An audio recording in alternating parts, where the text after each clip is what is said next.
Hey, welcome to Weekly Essentials. I don't really know if you could hear the music in the background, but my neighbors are playing Bob Marley, and I can't tell them to shut it off. And I want to record because I didn't record last week, so I definitely want to get on top of it this week. So, welcome to Weekly Essential. My name is Tashawn, or you can call me Tosh. This week I'm going to go over lavender oil. Lavender oil might help you sleep, but be careful which oils you buy. This is an article in the New York Times. It was published last week, February 17th, by the New York Times, under the Wirecutter Real Talk advice, staff picks, my myth busting.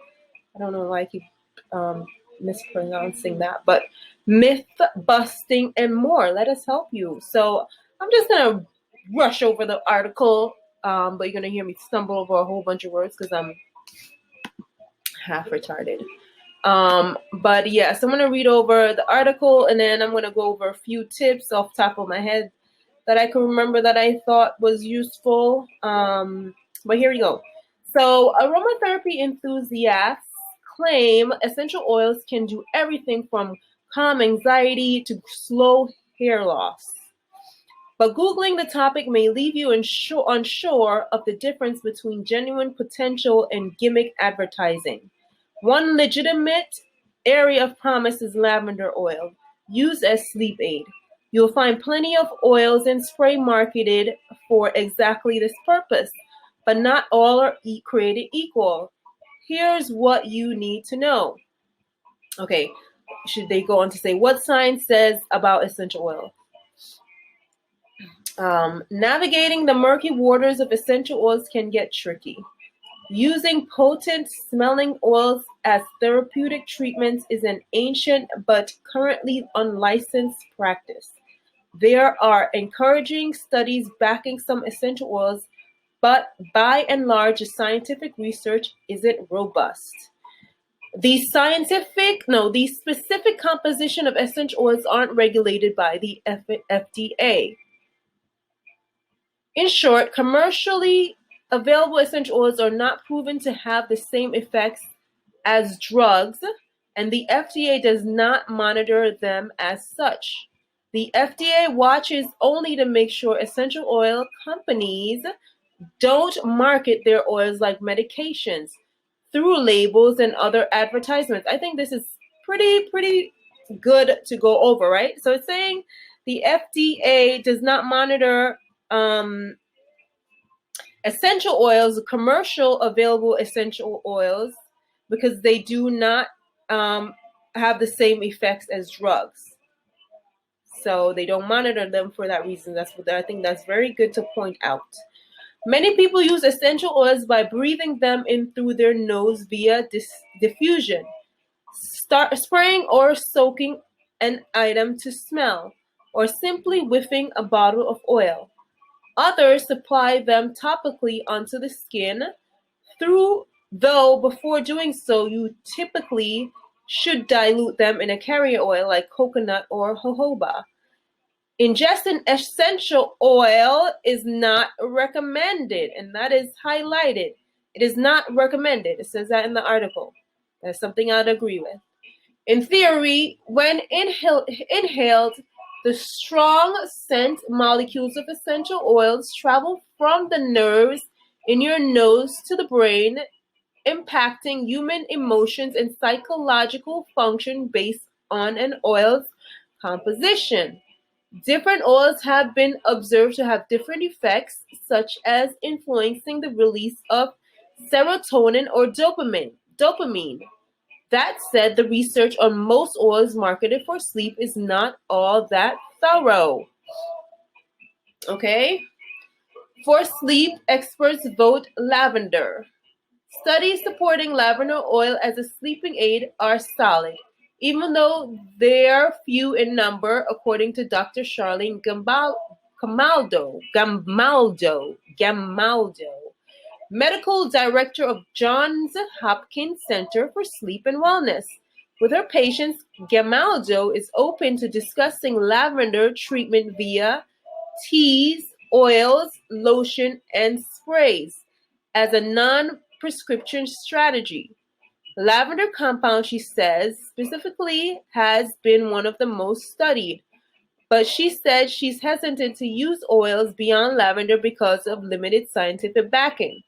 Chamomile, frankincense, and clary sage are amongst several other oils often marketed as sleeping aids.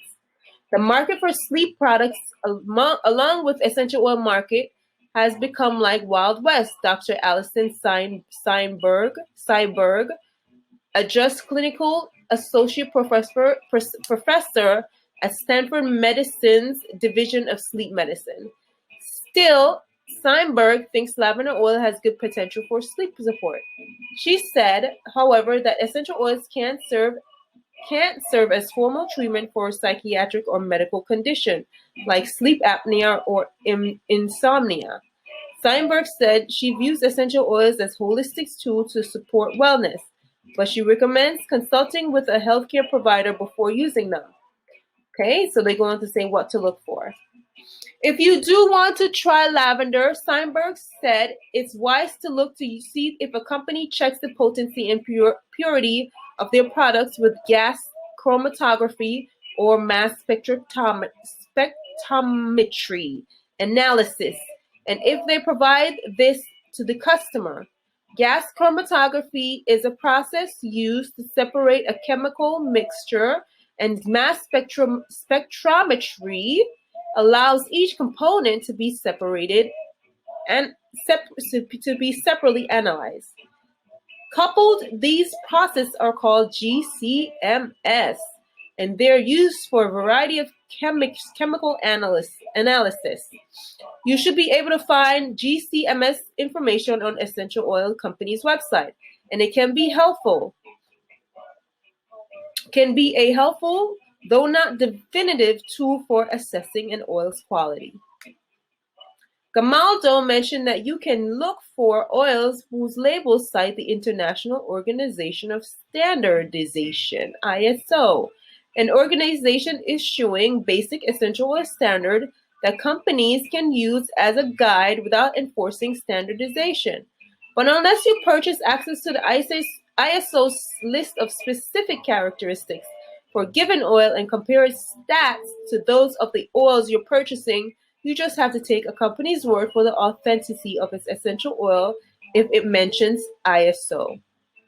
Jade Schutz, a former president of the National Association for Holistic Therapy, has some additional guidelines you can apply to your searching. Here are a few of the most useful. If a company touts its oil as therapeutic grade, this doesn't mean its oils are actually of high quality. The therapeutic grade label has no regulatory definition and is simply a marketing ploy. Okay? Essential oils should be extracted from a specified Latin name plant species. You should be told the country each ingredient is from, the process used to grow it, and even the part of the plant utilized. Ideally, the company you're buying from should be transparent about details like the method of extraction and the chemotype, chemical makeup of each oil. How to shop in the real world. In practice, it takes diligence to find oils that meet the standards. Aurora Cassia, a co-op-owned brand sold at Whole Foods, posts GCMS test results on its website, but we can't verify the safety of the results because we don't have access to the ISO data. Mountain Rose, based in Oregon, details its testing process on its website, and you can request GCMS information for certain oils via email to access this yourself. A company representative told us over the phone that Mountain Rose Herbs currently doesn't have testing results for every oil, but it's working towards that goal, and it will send you the results it doesn't have. Both Aurora Casey and Mountain Rose Herbs practice Latin naming and transparency about the country each ingredient comes from on their website. You can check on specific essential oils to find this information. Those select elements of these brands show promise based on experts' advice. We can't confirm the claims they make. Many companies don't share testing results at all. For example, although Sanjay's website claims the company makes its oils with 100% pure natural ingredients, it doesn't provide GCMS results for specific oils. Though a company representative mentioned in an email that Sanjay's tests its oils using gas chromatography. Sanjay's buying pages for specific oils also doesn't mention origins of ingredients. Buying oils from companies that aren't transparent about this information requires a bigger leap of faith. If you do experiment with lavender oil as a sleep aid, keep in mind that essential oils affect everyone differently. They can cause allergic reactions amongst other negative side effects. Be careful diffusing oils into the air until you know that you or any housemates won't react adversely. And it's best practice to keep your oils away from pets and infants. Essential oils aren't a magic cure for restless nights, but lavender oil could be worth a careful try if you vet the company you're buying from, administer it in moderation. It's always important to observe your body's response following exposure and listen to your body, Gamaldo said. It doesn't respond kindly, then stop. If it doesn't respond kindly, then stop using it. This article was edited by Christine Ryan and Christine Clisset.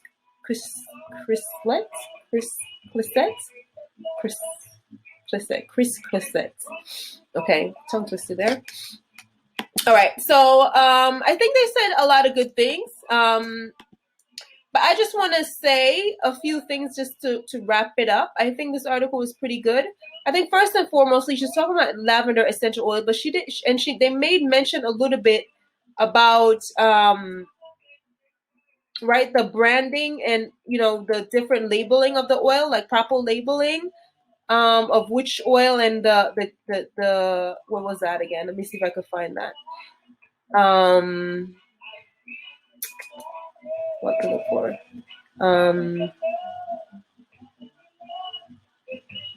To look for, let's see, the Latin name, right? To look for those things in the oil. So if you're talking about lavender essential oils, there's several lavender essential oils, which I think that she didn't really make mention of, and I think maybe that's what the article was in regards, right? She's saying lavender oil might help you sleep, but which lavender oil? Because there are different lavender oils. So I thought that was maybe, a missing piece of our article that she could have clarified which lavender essential oil you should look for, since you're going to mention the Latin name, and that's what you should look for in a product, and you're specifically mentioning lavender in this case.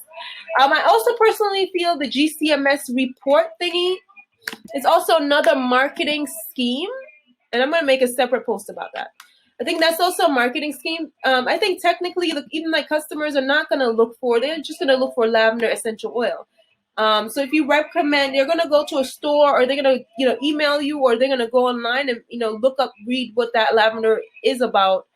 But they're not going to be looking for no Latin name. Like, who's going to remember that? Most customers are not. So I think, having helpful resources for customers, I think that's good in kind of clarifying, what lavender they're choosing, or which essential oil they're choosing when they're buying them on the website or when they reach out to you. Let me see what else. Method of extraction, country, therapeutic grade, and again, the therapeutic grade thing is a marketing ploy.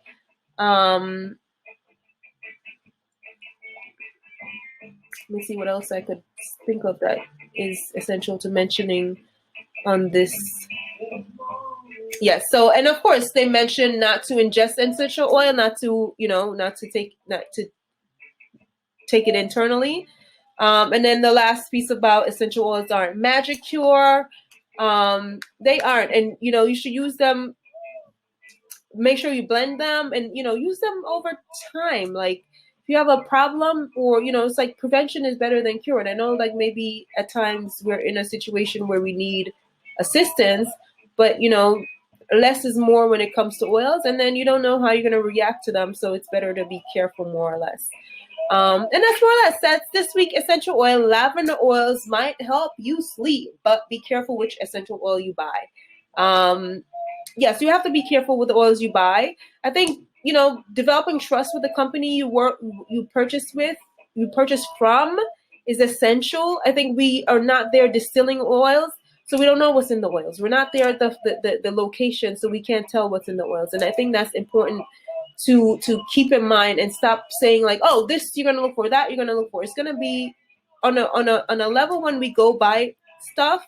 Like, I go to the supermarket, I'm not gonna go ask, okay, which farm do you go to get this? I mean, I see the thing says Chile. I'm like, okay, all right, maybe I like Chilean fruits or whatever. But we're not gonna go ask them for these reports, and no real customer is gonna do that. So I think a lot of this stuff is just BS. And I think companies, I mean, me specifically, I don't have the money to go get a GCMS report. I get the GCMS report for my companies, but I can't go test them to make sure that the information that they gave me is solid. I have to trust my nose to make sure that these oils are what they say that they are. And that's really, all that I can say. Thank you again for listening. Make sure you go to our website and subscribe. Subscribe to our Instagram, our Facebook, and to our YouTube. See you next week or the week after. I'm going to try to be consistent. All right. Bye.